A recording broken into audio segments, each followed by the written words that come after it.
outside of Philly. Are you Mass? Oh, outside of Philly. Hi, everyone. It's Adrienne. I hope you like my new page, by the way. So I am so excited. I get so excited. It really, my blood starts pumping up. So we have with us Captain Joe Sacchetti, outside of Philly. His book just came out on Veterans Day, and you are an Army Ranger, which I have to tell you, my son was 2 tours in Afghanistan, infantry. Okay. He's my hero at 37. He's an amazing young man. I did not even know about the Rangers. It's not talked about a lot. Can you just give us a definition of a Ranger, an Army Ranger? I'm so happy to, and it's great to be on your show. Thank you, Captain Joe Sacchetti, and it's really amazing, and not that different. The U.S. Army Rangers are elite forces.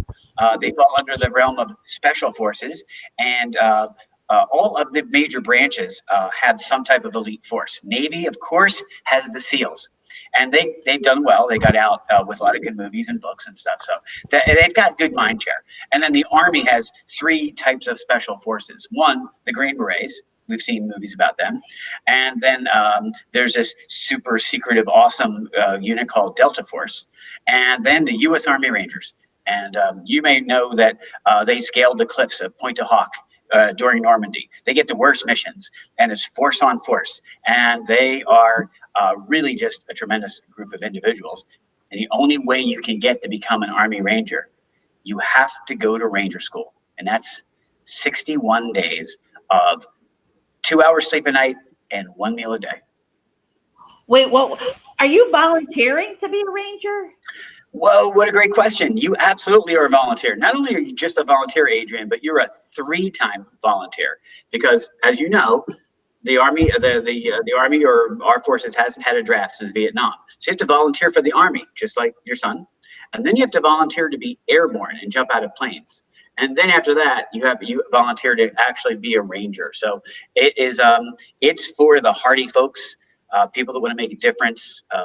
There's just some of the finest human beings that I've ever met are U.S. Army Rangers, and they embody the 3 elements that are right behind me: guts, smarts, and love. And the bravery, and then the knowledge of what to do, and when to do it, and wisdom, and then the absolute love of your fellow man and brother and country, right? Mm-hmm. That's right. I'm not going to cry. I am going to cry because when I look at you and I think, okay, here it is. You go off to change the world and fight for our freedom, which I don't take lightly. And I'm a mother of a soldier. So tell me about your family, like your parents alive when you were serving in Iraq. Mm-hmm. Well, I'll tell you this. People hear me say this all the time. Toughest job in the Army, the military mom. Because moms are home and, keeping the home fire going and writing letters and doing all this kind of crazy stuff. And no one knows. So the military mom and the military spouse are the toughest jobs in the military. Yet when I was in, I was married at the time. I should say I was already married because I was an officer and I was 26, a little bit older than some of the young troopers. And I commanded a scout platoon of 30 men, and they were all Rangers. And the mom and dad, were home back in Pennsylvania, and I was in Iraq. And during Desert Storm and Desert Shield, we didn't have cell phones. I mean, I know this sounds crazy to the young people today, but cell phones had not been invented yet. So, we got the benefit of making 2 phone calls. I was allowed to make 2 phone calls home in 7 months. And they had a phone. They had 2 phones in our battalion for 1,000 men, and they kept the phone going day and night. Every soldier got a 10-minute phone call. So that came out to you got your next call like 3 months later. Wow, I can't even imagine. We got to communicate on MySpace, and that really did help in getting a lot of letters back and forth. So I want to ask you, so I understand that with serving in the military it really does help leadership. Like I get that. Like leaders are really formed. They're made when you leave. So first of all, I'm a little confused with the MIT. Were you going to MIT before you went in the military or after you went in the military? Way after I got out, I graduated college, as you know, ROTC, get my commission, and then I served my time in the Army. You generally owe 4 years. During that time was Desert Shield and Desert Storm. And that was 92. Fast forward many years, a couple of decades, and I went to MIT Business School really just a few years ago. And God bless them, they've carved out a niche for military combat veterans that they think they can add a little spice to the program at MIT, which is, I think, a wonderful thing. MIT is almost like an Ivy League school, right? It's not an easy school to get into. It's the #1 technology school in the country. Some say the world, and it's one of the very best business schools. So yeah, it is. While not Ivy in name, it is absolutely up there, and it's usually within the top 2 or 3 universities every year when the ratings come out. Were you working on your book when COVID-19 hit? I sure was. So I have to say that the COVID slowdown helped me to finish, and I put just so many 10 or 12-hour days in. I was really in the thick of it around November and December. I was finishing up my last interviews. So last year, my travel took me to Africa and Asia twice, and Israel to do a few last interviews that were in that time zone with a couple guys that are in Iraq.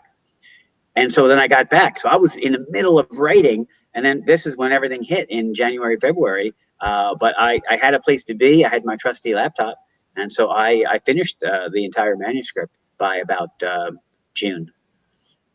Amazing, amazing. So everyone, the book is out right now, Guts, Smarts, and Love. And Captain Joe is going to share with us that it's actually getting amazing reviews. And right on top, so when you are serving for us and being a leader in the Rangers and in the Army, are you more critical of leadership styles? And when you look at different leaders, is it more like, oh, they should have done this differently? Or what goes on when you watch other leaders perform? Well, that's a great question, because when you're in the military, you are just surrounded by good leadership and leaders of all types. And leaders have different styles. And I think you find in the civilian world, there's a greater breadth of styles. And which is to say, in the military, there's a little bit more narrow width of style of leadership. And that is, it's got to be head on. For instance, sometimes it's a really good leadership style to consider your options. Like Socrates, the great philosopher. Let me consider going left, and let me consider going right. And you know what? I'm going to add I'm going to consider going straight and maybe even staying put. And that takes a while, and you come up with a good decision. However, in the military, there's certain tenets, and one is you've got to make quick decisions because no decision will almost always get men killed. And so you have to make the decision to go left or right away. And you hope it's the right decision. And if it's not, at least you've made it very quickly enough so that you can turn back and go the correct way. And so you find a very direct way of leading. When it comes to feedback, I've learned to be a lot softer now that I'm in the civilian world. But in the Army, you get pretty direct feedback. If you were not doing something to standard, a sergeant will let you know. And if you're not doing, being where you're supposed to be on time, there's plenty of people. They're going to let you know. So it's a really good environment. And there's such good leaders in the armies today. I should say the military today, that we're surrounded by great folks. Are we critical once we get out? No, the Army way, or the elite Ranger way, is not to be critical about something that's going wrong. It's to offer to help fix it. Oh, I love that. So the 5 philosophies of the Army Ranger, can you review those with me? Okay. Are we talking about the Ranger Creed? Yes, the Ranger Creed. Okay. So the Ranger Creed is a mantra. It's 6 paragraphs that people really were living for a couple hundred years, because the Rangers actually started just before the Revolutionary War. And we had, Rogers Rangers. And so that sense of elite forces that is a compendium to the line forces has always existed. And they just believe, everything that the rest of the military does, but a little bit more exaggerated, and a little more, intense. Like, never will I leave a fallen comrade to fall into the hands of the enemy. And recognizing I volunteered as a ranger, which really means recognizing that I've chosen the most difficult mission and sometimes the near impossible mission. Wow. Wow. So you know what? People say, do you have like your favorite kid? And we all say, no, we don't. So Alex, don't be mad at me. No, my son's Alex. All my kids are the same. But is there like a favorite story, one of your favorite interviews in Guts, Smarts, and Love that like does rise to the top of like, your favorite story? Well, readers are going to enjoy such an incredible breadth of different types of stories. And of course, as you would imagine, there are some stories of great heroism in combat. But I think for your audience, I think folks are, might be interested in a story that resonates in a different way. One of the chapters is called "But Nothing." And I start off the chapter by saying, that little 3-letter word that's in the English language it's just a nasty little word, but it really should be removed, because anything nice that you said before that is immediately removed by the word "but." Hey, you've done a great job, but and so I had and some folks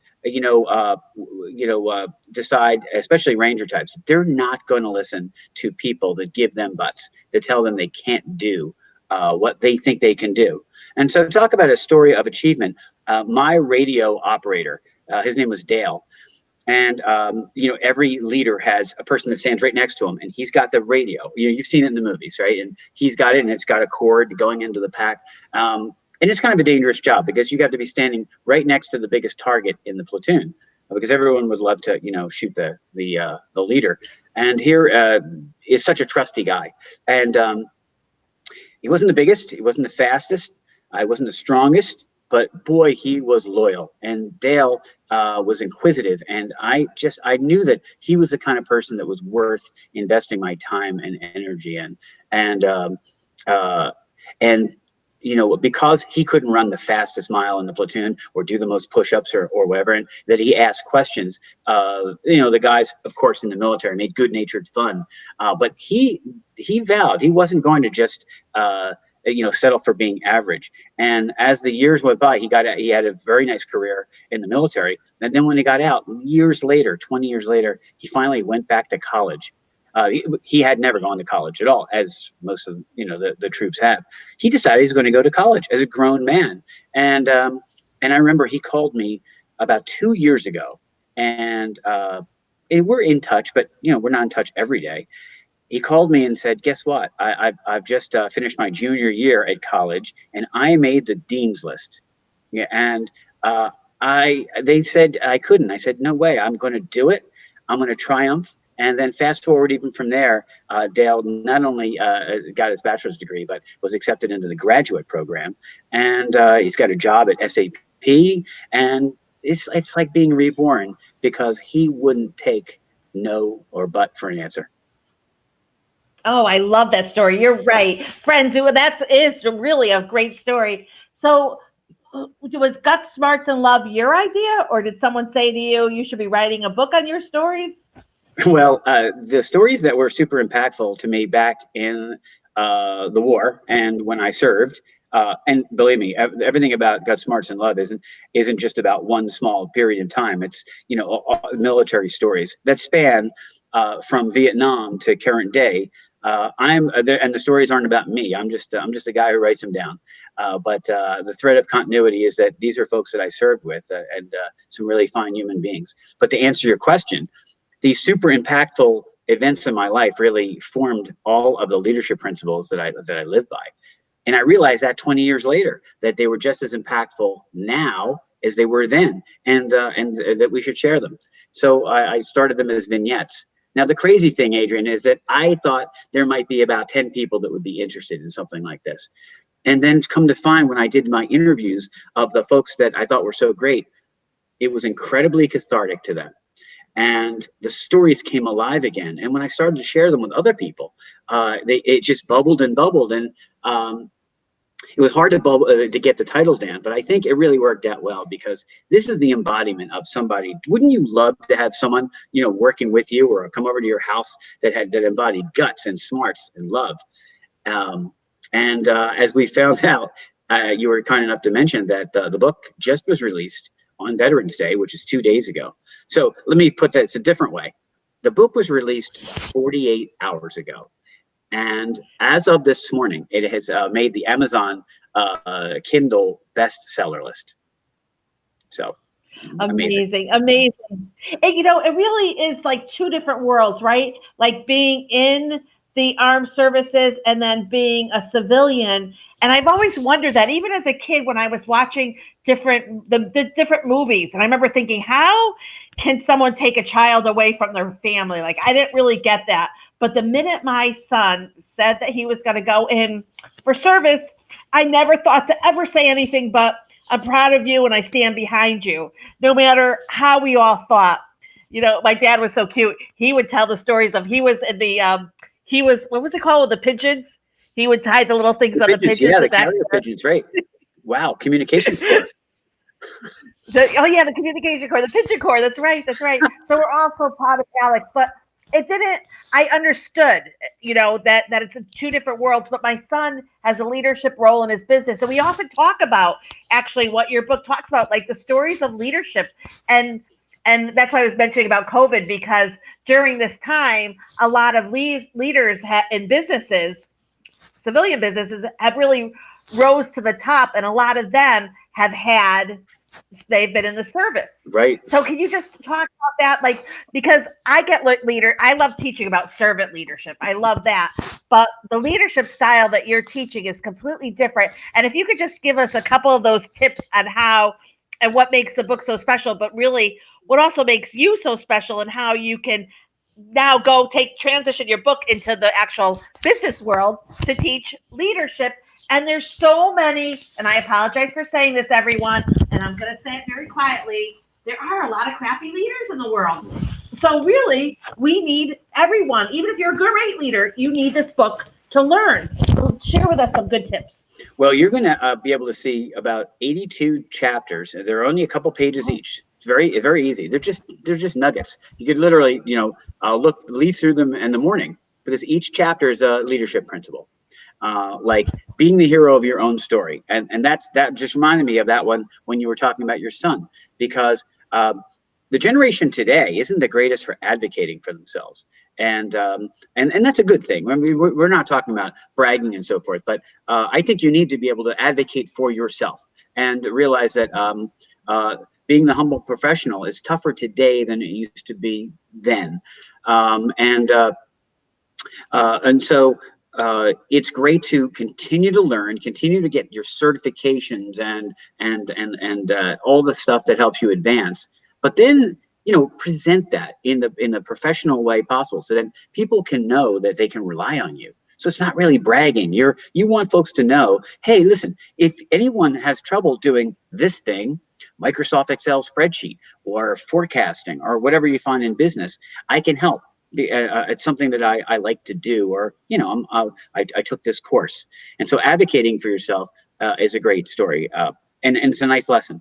And then each of the chapters brings you that little lesson, but it's illustrated with a story. In this particular one, I mentioned that Matt McConaughey accepted an acting award in 2018, and he said, "My dad told me that you ought to be the hero of your own story. Build it so that you're going to continue to be successful, and once you get this success, you keep on going for others, and your own life as a movie, and you're the hero of it." And I had one soldier who was a young soldier, and we called him Merc. His last name was Mercadante, and And Mark went to Ranger School, and he had this magnetic personality, and he was sort of embodied. I'm the hero of my story. I want to do this, and I want to do that. He wasn't afraid to tell you what his next role in the company was going to be, or what he wanted to do and accomplish. And darn it, that draws people in, and it works. That's interesting that you say this. I agree with this. There's always a place for humility, but credibility and being authoritative it's important. And then you help others to do that by doing yourself. So, so if people are watching you right now, they're realizing, wait a second, this is great. I really have this, I can't help, I'm sorry that I'm crying. I just have such a love for and the men and women in our military and the women. So tell me about the women in the Army Rangers. Were there women serving during Desert Storm? That's a great question. For about 50 years, there were no female Army Rangers. And luckily, the Army just changed their position, where as of 2015, only 5 years ago, they started to allow women to compete for the Ranger tab, which is great. I think everyone should be able to compete. And to the Army's great credit, and these are some super fantastic female soldiers. The Army now has they've graduated about, I think the number is 19. I think we have 19 female Rangers since then. And I think maybe that's about 6 or 7 that are serving on active duty today. So that's a pretty cool story. In fact, I wish I would have been able to reach out and interview one of today's female Rangers. Maybe that'll be the sequel. Because I think that it's great to have an opportunity to do that. Anyone who meets the standard deserves the reward. And that's the great thing about the military, is that they literally post the standards up on the wall. If you want to do this, here we go. And that's a bit different than civilian life. I mean, imagine having your salary and your test grades up on the wall where everyone can see it. God. Or your weight. Or the fact that it's like, I think, like, it's if you said, Adrienne, go run a mile, well, maybe after half a mile I'm tired and I just stop. But that is not the mentality of someone in the military. They don't just stop because their body tells them to stop. That's very true. And it is a little shocking for some people to realize that there's a style of leadership that says we're going to put everyone's age, weight, their mile time, how many push-ups they can do, how much they get paid, right on the board where everyone can see it. And the object of that is not to shock; it's so that everyone will compete with themselves.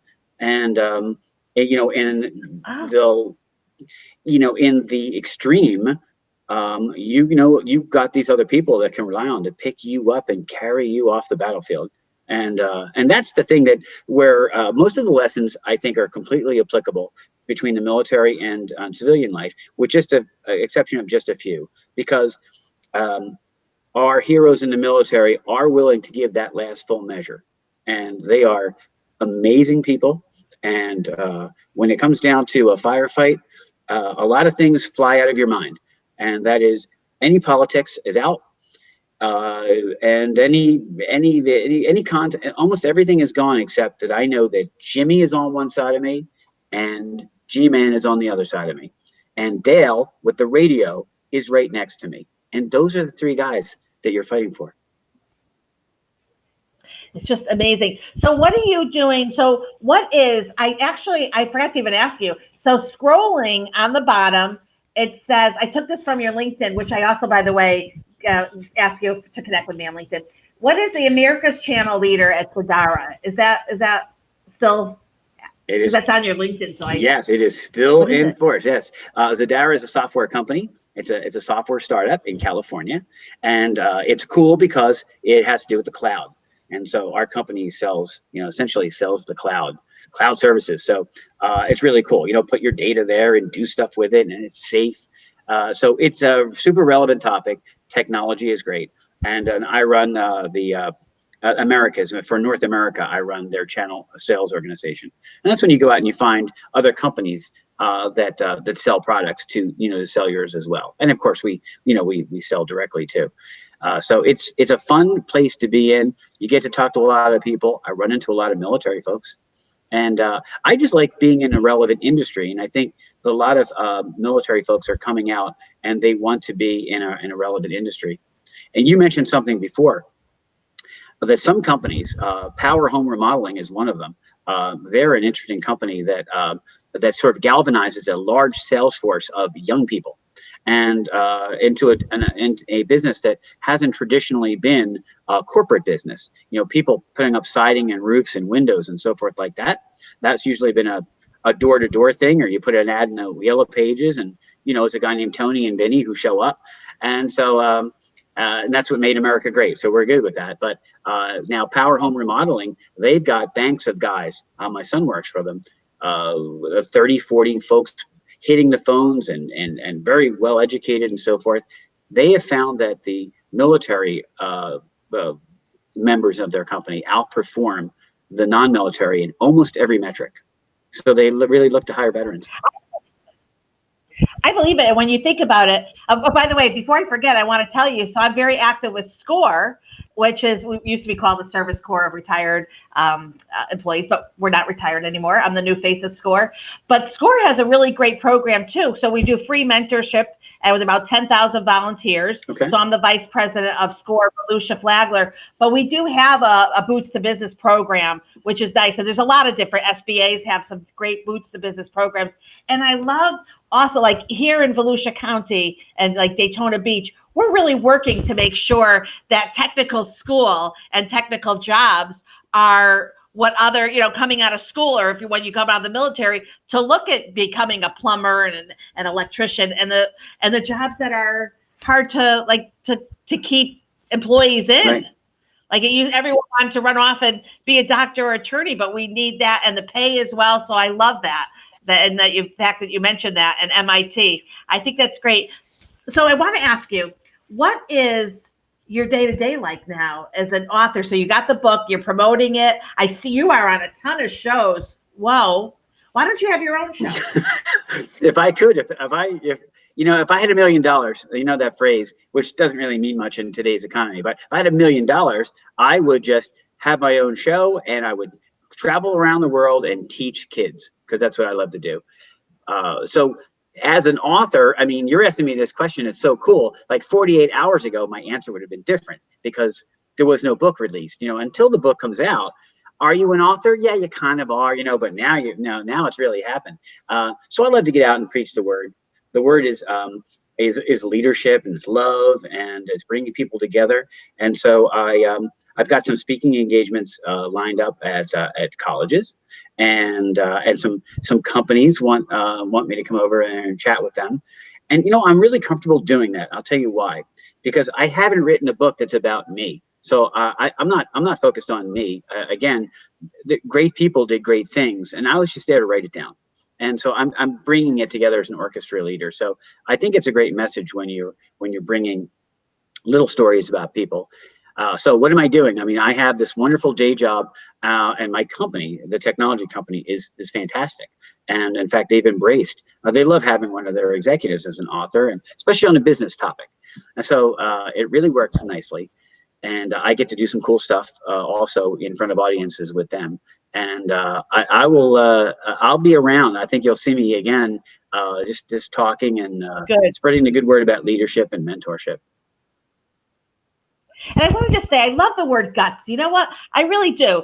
And first of all, my stomach guts, I always think of that. But I love the word guts, like the grit and the guts that you have to have. And then the guts for a woman that may be in an abusive relationship and she has the guts to leave, or the guts to stand up for herself, and the guts to be a whistleblower. Whatever that is, it's such a good word, isn't it? It is. 4 letters. It means, you know, stepping out of what you're comfortable doing and doing the right thing, even though you know it's going to be uncomfortable or maybe cause you a lot of pain. But that pain is temporary, and the success you're going to have is going to last forever. And it's just taking that first step. And I think that's one of the things that just makes military guys and gals great. They have just, you know, they've taken that first step, and they put their foot on the line when they show up the first day, and they're, you know, getting indoctrinated by their drill sergeant, and it just gets good from there on. It really does. Thank you. And the smart, you're amazing. Thank you so much for your time. I want my friends okay. And also just to say this, because I agree with you, the book is amazing for leadership, for businesses. Buy one for every employee, and then have your own book club in your place. Leaders really need to do that. And I love that they're smaller. And thank you for my book. I got the pre-book from Carrie. But you know what? Give every chat. I'm not talking to you. I'm really talking to the audience here. Give the book out. It's not expensive. Give it to your employees, and then before you start every morning, have one employee read what like the chapter is the most important to them or what they love, and share that. There's not enough conversation, and employees really want to make sure that they're able to learn and listen and share. And so I really believe that's a really strong leader. Also, for my friends that have children that are serving now, this is a great book to send to them. You know what? I know that people think, well, they're already living it. But no, because to read the stories while it's taking place, it's good, because I think it'll give them some inner strength too, and just more like, okay, I'm not in this alone. Obviously, they're not, because they're seeing everyone else. But to read it, I think it's great too. So for my son, Alex, you're going to be getting a copy of Gut Smart and Love. I look forward to it. What about signing the book, though? I am thrilled to sign a book for anyone. I'm easy to find. I'm on LinkedIn, as you know, Joseph Sacchetti. I have a website also, Army Ranger at MIT. And when people are ordering on Amazon, you just have to leave a customer review that says, "I'd love you to sign my book," and I will find you. Monitor it all the time. It's the easiest way in the world to do it. I see it, and then I'll find you and sign it, or I will send a really cute, really awesome written leaf, so you can put it right in the book. I love that. Are you planning on doing any borders and books or any bookstores? I will, yes. We are going to get out and do some bookstores and coffee shops, and I'll definitely be around some of the military posts. In particular, Fort Benning and Fort Bragg and Fort Campbell, the home of the infantry and the Rangers, and a lot of friends. And so, yeah, I'll be around. I'm thrilled to sign a book anytime, and I think it's nice. By the way, I've had so many requests just this week of parents who want me to sign a book for their serving service member. I see. I think that makes sense. If you decide to come to Daytona Beach, I'll hook you up with our borders and books. They're very, very nice. They create the signage. They set you up. They buy the books so that you have them there so that you can sign them. So I have another friend that I did that for. So it's very, very easy. So happy to do that. I'm happy to help you in any way that I can and anything I could do. I don't know if I told you, I sell promotional products. So I've been in the promotional products business for 35 years. And so promoproducts.guru sponsors this program, and I'm powered by Halo Branded Solutions. But I wanted to say thank you so much for coming on. Thank you so much for just being a hero to all of us. It really means so much. Our freedom is because of you. And also our local police officers and first responders, they're able to do their job because you are protecting all of us overseas. So thank you so much too. So there's so much gratitude. And we love our law enforcement officers. There's many chapters in the book. There's at least 4 or 5 chapters in the book that talk about my Rangers that got out and went into law enforcement, and some great, really great, compelling stories. We love our boys in blue that do a fantastic job. And I'll say this again. Military parents, they're the best people in the world. We love them. We wouldn't be able to be out there if we didn't have mom and dad at home and to write letters to and stuff. If I knew you were going to not break into tears, I would tell you one of the stories that's so beautiful. When I was in Desert Storm, we hadn't seen anything for months. We were in the middle of the Sahara Desert, the Arabian Desert. Nothing. I mean, there's nothing. There's sand there for 1,000 miles. We finally moved into Iraq. It's the first time we saw any type of vegetation, and we're on a patrol. Patrol with guns and things like that, and it's dangerous. And my line of walking took me right under a huge palm tree. It's a date palm. That's how dates grow, on palm trees. I was a kid. I didn't know that. And so right on my line of eyesight was an enormous date that was as big as this right here, this mouse.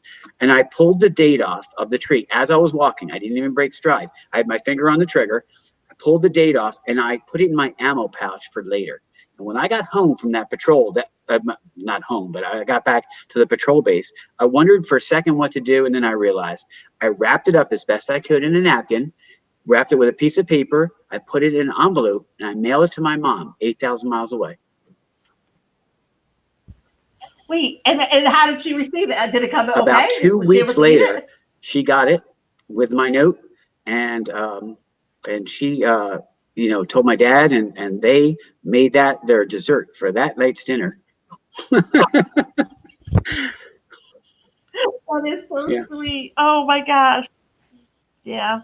Let's just say bless all of our soldiers, and thank you to all the women too, that I know that they have double hard, right? To be out there, and then to be a female. I'm so impressed with every soldier. And what is the right thing to say? We all say thank you for your service, but what is there something better that I should say? It's wonderful. I'm people sure toss that around. That's such a great thing to say. I love thank you for your service. And when a soldier hears it from a little child, I've seen in airports all the time, they kneel right down, right on their level, and say, thanks, buddy. And they'll say proudly served, or whatever they can say. And of course, it's wonderful to say welcome home when people come. That is a phrase that you don't just need to see in the airport. When someone's home, say welcome home, and it has a lot of meaning. It's nice. That's so beautiful. Thank you so much for today. I really appreciate it. You are awesome, and you're good looking too. That's very kind of you. I did say that. Well, go find those. There's a lot of good eligible Rangers, and I'll say this for employers out there: if you get lucky enough to get a military person that you're going to hire, you are going to get a loyal employee that's never going to back down from a challenge, and you can rely on them. I love that. Thank you. That's awesome too. Have a great rest of the day. Good luck. I look forward to pushing your book out. So I'll send you this copy, and then I want everyone to buy it, and then send me a copy that you actually purchased it, so I know you did. I love it, and I'll see you in Daytona. We'll make it a date. I'll come down there, and we'll do a bookstore signing. And we'll get you a NASCAR. Okay. All right. Sounds good. Right. Miles. Have a great rest of the day. Thank you, everyone, for joining.